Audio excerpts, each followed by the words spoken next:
The sound of my mother's slap echoed through the entire house. My wife didn't even try to defend herself. She simply lowered her head, tears filling her eyes, while everyone in the living room stared at her like she was guilty. On the floor lay a shattered wooden jewelry box.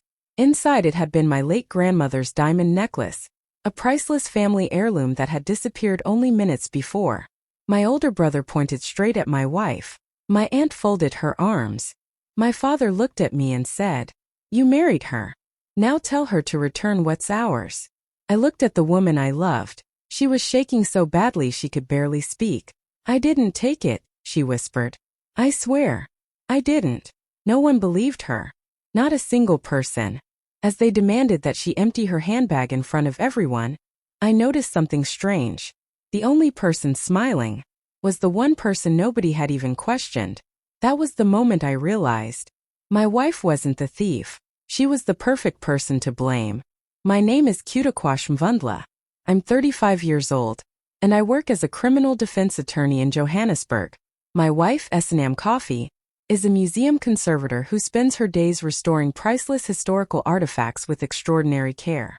She is honest to a fault, gentle with everyone she meets, and incapable of taking what doesn't belong to her. Yet from the day we married, my family blamed her whenever anything went wrong. If money went missing, it was somehow her fault. Plans failed, she was blamed. If someone argued, they claimed she had caused it. For years, she carried accusations she never deserved. Neither of us knew that one family gathering would finally expose the person who had been hiding behind every lie. From the very first day Esanam entered my family's home as my wife, she tried her best to make everyone feel comfortable. She arrived early for every gathering, helped in the kitchen without being asked, remembered everyone's favorite foods, and greeted every relative with a warm smile. No matter how tired she was after work, she always showed up with kindness in her eyes and respect in her voice. I thought that, with time, my family would see the wonderful person I saw every day. Instead, every holiday became a test she could never seem to pass. If the food was too spicy, someone blamed Esanam. If dinner was served late, another relative whispered that she didn't understand our family traditions. My aunt would criticize the way she folded napkins. My cousins would laugh at her accent when she spoke. Even her quiet nature became a target. They called her distant when she was simply being polite and careful with her words. What hurt me most was that Esanam never fought back. She would lower her eyes, give a small smile, and continue helping as if the cruel comments did not sting. Later, when we were alone, I sometimes saw the sadness she tried so hard to hide. She would ask me if she had done something wrong, and I would tell her the truth. She had done nothing wrong at all. Still, she believed that if she kept showing love, patience, and respect, one day my family would finally accept her. At every gathering, she carried dessert to the table, poured drinks for my parents, played with the children, and thanked everyone before we left. Yet the room often felt colder when she walked in. Conversations would stop. Glances would be exchanged. It was as if some people had already decided she did not belong. The evening of my grandmother's memorial dinner was supposed to be a time for love, remembrance, and family. Her favorite flowers decorated the tables, old photographs filled the walls, and everyone shared stories about the wonderful woman who had held our family together for so many years. At the center of the room, inside a beautiful glass display case, rested her most precious possession, a diamond necklace that had been passed down through generations. It was more than a piece of jewelry. It carried our family's history, memories, and pride. Before dinner began, everyone gathered around the display case to admire the necklace one last time. People smiled as they remembered how my grandmother used to wear it on special occasions. A few minutes later, everyone moved into the dining room, laughing and talking as dinner was served. The atmosphere felt warm and peaceful. No one imagined that within moments, everything would change. Suddenly, my aunt let out a loud scream that silenced the entire house. Everyone rushed back into the room. The glass display case stood open, and the necklace was gone. For a few seconds, nobody spoke. Shock spread across every face as people looked at each other, trying to understand what had happened. Then the whispering started. Questions turned into fearful guesses, and the peaceful evening quickly became filled with panic. Before anyone suggested searching the house or calling security, my older cousin, McKenna Sarpong, stepped forward with surprising confidence. She pointed toward my wife without the slightest hesitation. "I think we should check S&M's handbag first," she said loudly enough for everyone to hear. The room fell silent again. Then one person nodded. Another agreed. Within seconds, relatives who had not seen anything began staring at my wife with suspicion. It was as if McKenna's words were all the proof they needed. S&M looked completely stunned. She could barely speak as every eye in the room turned toward her. I saw fear, confusion, and heartbreak on her face. She opened her mouth to defend herself, but no one seemed interested in hearing her side. In that painful moment, I realized something terrifying. My family had not chosen to believe the evidence. They had chosen to believe their old opinions about the one person they had never truly accepted. I immediately stepped in and told everyone to stop. I reminded them that accusing someone without proof was wrong, especially someone who had done nothing but treat the family with kindness for years. But my voice was drowned out by angry opinions. One relative after another insisted that if S&M had nothing to hide, she should have no problem letting everyone search her belongings. I could see the fear growing in my wife's eyes as the room closed in around her. S&M looked at me for a moment. Her hands were shaking so badly that she could barely hold her handbag. She quietly whispered, "I didn't take it." There were tears in her eyes, but she knew no one was listening. She slowly placed her handbag on the table, not because she was guilty, but because she had nothing left to defend herself with. She hoped that once they saw the truth, the nightmare would finally end. My mother opened the handbag while everyone watched in complete silence. Every pocket was checked. Her wallet was opened. Receipts, keys, tissues, and small personal items were placed on the table one by one. The necklace was nowhere to be found. Then they searched her coat pockets, carefully feeling every corner. Again, they found absolutely nothing. For a brief moment, I expected someone to apologize. I thought surely they would admit they had been wrong. Instead, the excuses started immediately. One cousin said she must have hidden the necklace before coming back into the room. Another insisted she probably gave it to someone else. Someone even suggested searching our car. It did not matter that there was no evidence. They simply refused to let go of the story they had already decided to believe. I looked at S&M, and the pain on her face was impossible to describe. She wasn't crying because they searched her belongings. She was crying because the people she had spent years trying to love had never trusted her in the first place. They had judged her long before that necklace disappeared. As I stood there watching my wife silently endure one accusation after another, something inside me changed. The family I had trusted all my life suddenly felt like strangers. In that painful moment, I realized the missing necklace was no longer the biggest problem. The real tragedy was how quickly the people closest to us had sacrificed an innocent woman without a single piece of proof. The arguments continued to grow louder. Everyone was talking at the same time, throwing out opinions and making more accusations. Some wanted to search the entire house. Others kept insisting that S&M had found a clever place to hide the necklace. No matter how many times she said she was innocent, nobody seemed willing to believe her. The truth was no longer important to them. They had already chosen the person they wanted to blame. I stood there watching the chaos, but my mind drifted back to something I had seen earlier that evening. At first, it had seemed too small to matter. In fact, I had completely forgotten about it until that very moment. But now, as I replayed the evening in my head, that tiny detail suddenly felt impossible to ignore. Before dinner, everyone had gathered outside the house for a large family photograph. My uncles were arranging the chairs, the children were running around the garden, and my parents were calling everyone to stand together. Almost the entire family was outside laughing and smiling for the cameras. I walked toward the front door. I remembered glancing back into the living room for just a second. That was when I noticed McKenna. She wasn't outside with everyone else. She was standing completely alone near my grandmother's display cabinet.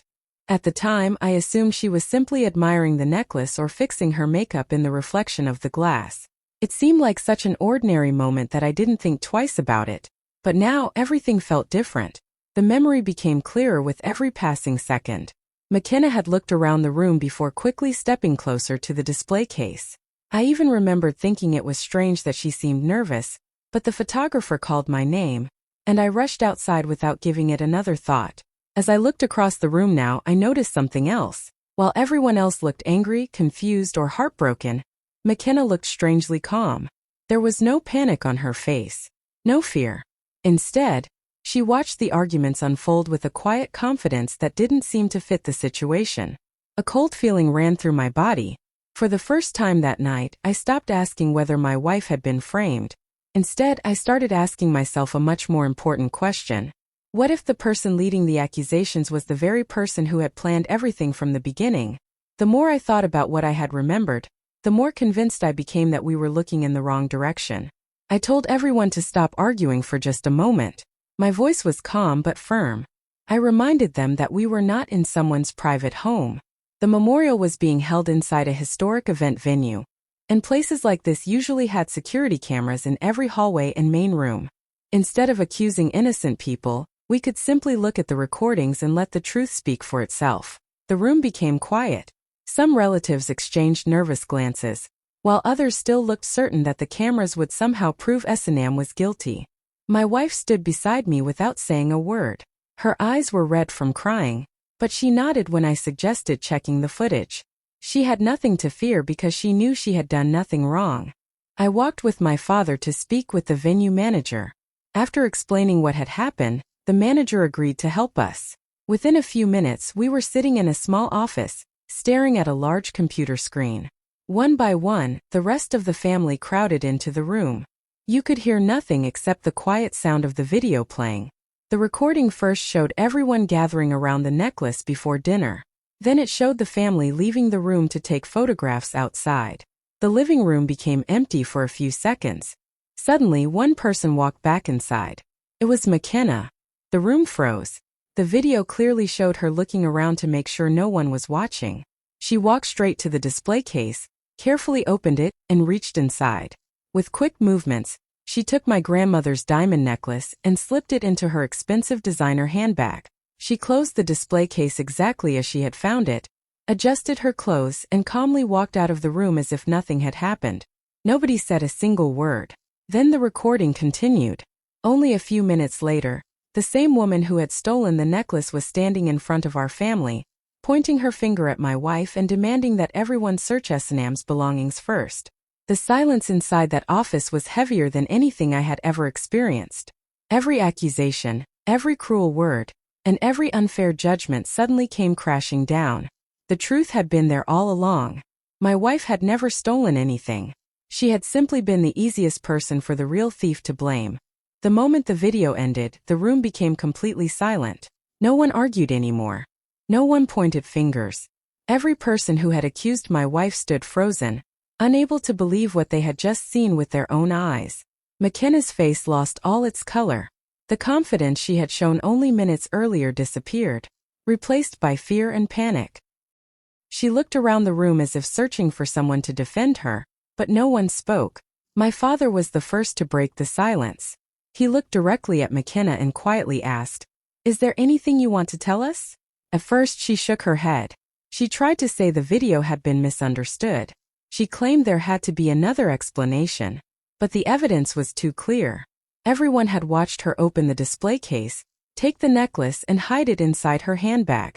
There was no lie strong enough to erase what the cameras had captured. Finally, McKenna covered her face with both hands and burst into tears. Her shoulders shook as she cried harder than anyone had ever seen before. After several long moments, she slowly admitted the truth. She confessed that she had been hiding a serious gambling addiction for years. What had started as small bets for fun had turned into huge losses that kept growing every month. She had borrowed money from friends, taken loans she could not repay, and even lied to people close to her. Now the people she owed were demanding payment, and she had become desperate. She admitted that she believed selling my grandmother's diamond necklace would solve her financial problems. She thought no one would ever discover the truth if she acted quickly enough. Then came the confession that hurt even more. Through tears, McKenna admitted that she chose S&M on purpose. She knew exactly how the family felt about my wife. She knew that many of them had never truly accepted her. She believed that if she blamed the daughter-in-law first, nobody would stop to question the accusation. They would immediately believe the worst without asking for proof. Hearing those words broke my heart. It wasn't only that McKenna had stolen the necklace. She had stolen my wife's dignity because she knew prejudice would do the rest. The saddest part was realizing she had been right. Before a single piece of evidence existed, almost everyone had been willing to sacrifice an innocent woman simply because she had never been fully accepted as one of the family. After McKenna confessed, no one knew what to say. The room that had been filled with loud voices only a few minutes earlier became painfully quiet. Every person lowered their head. No one could even look at S&M. It was as if the truth had placed a mirror in front of the entire family, forcing them to see something they had ignored for years. My father slowly sat down in his chair and covered his face with his hands. My mother stared at the floor, unable to stop crying. My aunt, who had been one of the loudest voices accusing S&M, stood frozen without saying a single word. My cousins avoided looking at each other because they all knew they had made the same terrible mistake. The missing necklace had never been the biggest problem. The real problem was something much deeper. Without asking questions, without looking for evidence, without giving my wife a chance to defend herself, almost everyone had immediately decided she was guilty.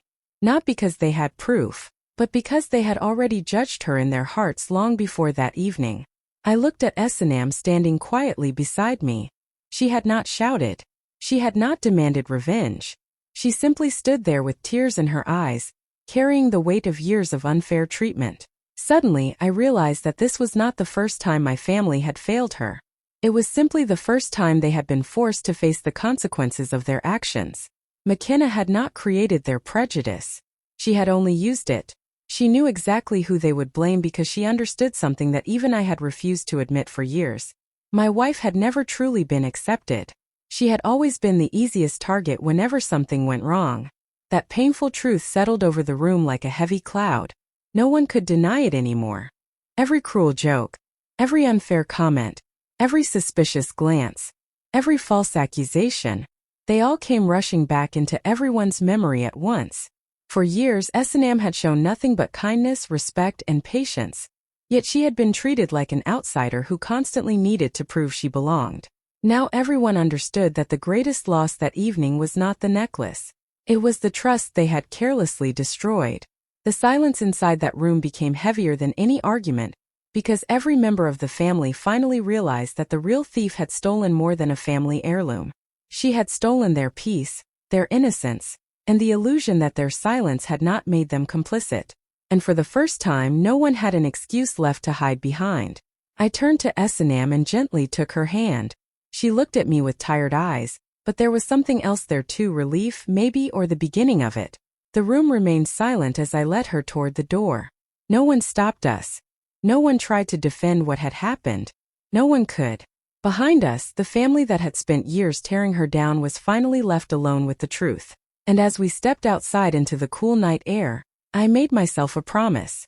Never again would I allow my wife to stand alone in a room full of people who should have protected her. Never again would I mistake silence for peace. Never again would I let their prejudice speak louder than my love. For several long minutes, no one moved. The silence was filled with shame, regret, and guilt. Then something happened that I never thought I would see. My father slowly stood up, walked over to S&M and lowered his head. The man who had always been proud and strong could barely find the words to speak. "I'm sorry," he said quietly. "We failed you." Those 3 words opened the door for everyone else.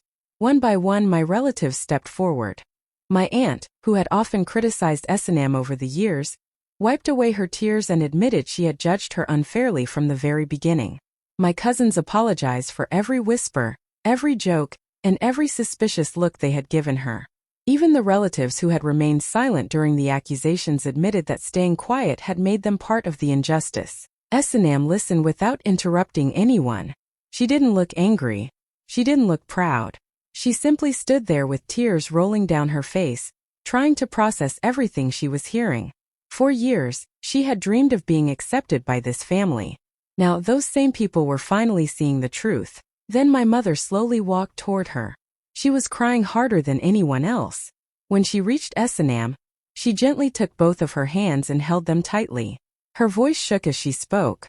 "I owe you the biggest apology of all." Fresh tears filled her eyes. "I kept waiting for you to disappoint this family.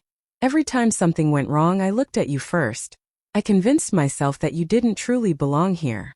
I judged you before I ever gave you a fair chance." She paused, struggling to continue. But tonight I finally understand something that breaks my heart. She looked directly into S&M's eyes. You were never the one disappointing this family. We were disappointing you. The room fell silent once again. Those words touched everyone because they were painfully true. My mother admitted that S&M had shown nothing but kindness, patience, respect, and love since the day she joined our family. Yet instead of appreciating her, they had made her carry years of unfair blame. As I watched my wife standing there surrounded by tearful apologies, I realized this was more than a simple apology. It was the moment my family finally stopped seeing S&M as an outsider and started seeing her for the incredible woman she had always been. It had taken one painful night for the truth to open every heart that had been closed for far too long. Everyone expected S&M to be angry. After everything she had been through, no one would have blamed her if she had walked away without saying a single word. She had been falsely accused, publicly humiliated, and treated like a criminal by the very people she had spent years trying to love. Even I expected her to keep her distance from my family after that night. Instead, she did something that surprised every person in the room. She slowly wiped the tears from her face and walked toward McKenna. McKenna was sitting in a chair with her head lowered, crying uncontrollably. She could not even bring herself to look at anyone. The weight of her choices had finally caught up with her, and she knew she had destroyed the trust of the people who loved her. For a moment, everyone thought S&M was going to confront her. Instead, she quietly said, "What you did was deeply wrong, and it hurt all of us." McKenna nodded through her tears. Then S&M continued, her voice calm and gentle. "But I don't want one terrible mistake to become the only thing people remember about your life." The room became completely silent. She looked around at the rest of the family before speaking again. "We should never excuse what happened. Trust has been broken and rebuilding it will take time. But if we believe people can change, then we also have to give them the chance to become better." Those words touched everyone. There was no anger in her voice, no bitterness, no desire for revenge, only honesty mixed with compassion. McKenna began crying even harder. She admitted that she was tired of living with lies and fear. She confessed that her gambling addiction had taken control of her life, and that she no longer recognized the person she had become. She said she wanted help before she lost everything. S&M gently nodded. "Then get the help you need," she said. "Don't do it because you're ashamed. Do it because your life is worth saving." My father promised to support McKenna as she entered a professional treatment program, while making it clear that trust would have to be earned again through honest actions, not empty promises. Everyone agreed that forgiveness did not erase consequences, but it could become the first step toward healing. As I stood beside my wife, I realized that her greatest strength had never been proving people wrong. It was choosing kindness when she had every reason to choose anger. That night, the woman my family had once treated as an outsider became the very person who showed all of us what true grace, mercy, and strength really looked like. Several months passed after that unforgettable night. Life slowly began to heal, although none of us forgot the painful lessons we had learned. McKenna stayed true to her word and continued getting professional help for her gambling addiction. My family worked hard to rebuild the trust they had broken with S&M. This time, their kindness was not just polite words. It showed through their actions. They called her just to check on her, invited her to family lunches, asked for her opinions, and treated her with the respect she had always deserved. When my grandmother's birthday came around, the family decided to gather once again. At first, I wasn't sure if S&M would even want to attend. The memories of the last gathering were still painful. But she smiled gently and said, "If we truly believe people can change, then we also have to give them the chance to prove it." As we walked into the hall, I immediately noticed something different. The atmosphere felt warm instead of tense. My relatives welcomed S&M with genuine smiles. There were no suspicious glances, no whispered comments, and no cold silence. For the first time since our marriage, she was welcomed as family, not as an outsider. In the center of the room stood the same glass display case. Inside it rested my grandmother's beautiful diamond necklace, carefully restored and shining as brightly as ever. Looking at it brought back painful memories, but it also reminded me how far we had all come. Just before dinner began, my father stood up and asked everyone for a moment of silence. He walked slowly to the display case, unlocked it, and carefully lifted out the necklace. The entire room watched without saying a word. Then instead of placing it back inside, he walked straight toward S&M.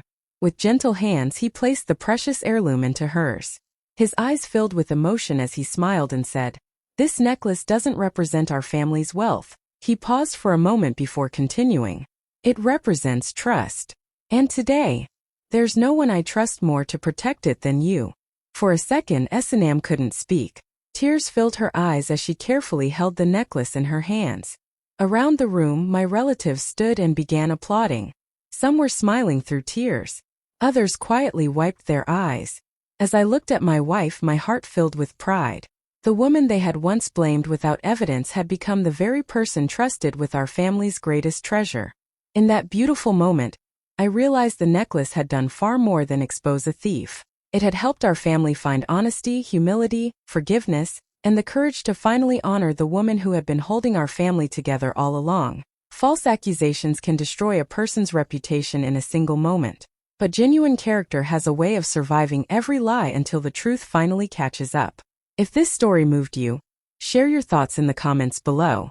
And if you believe people deserve evidence before judgment and compassion before accusations, don't forget to like, subscribe, and share this story with someone who believes the truth always wins in the end.